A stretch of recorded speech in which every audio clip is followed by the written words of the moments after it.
Now we're taking some sage for the seasoning.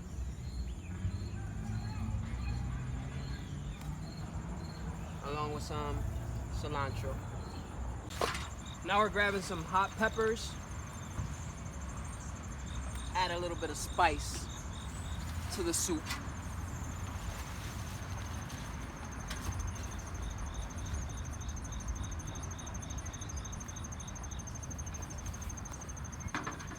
Moving right along, and we're gonna grab some lemon balm.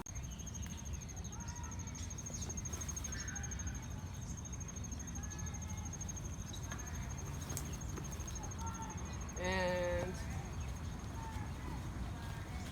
we're gonna grab some collard greens as well.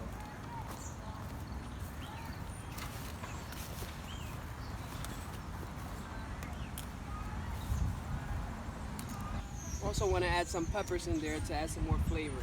Very good for your respiratory system.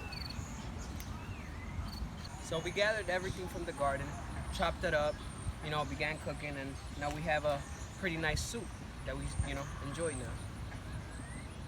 We made a soup today. It's a 3-bean lentil soup. It has stuff from all over our garden. We have mustard greens, we have kale, we have tomatoes, and yeah, it's fantastic. Here's what it looks like. You can come out. We do cooking demos often, and you can come and enjoy nature with us.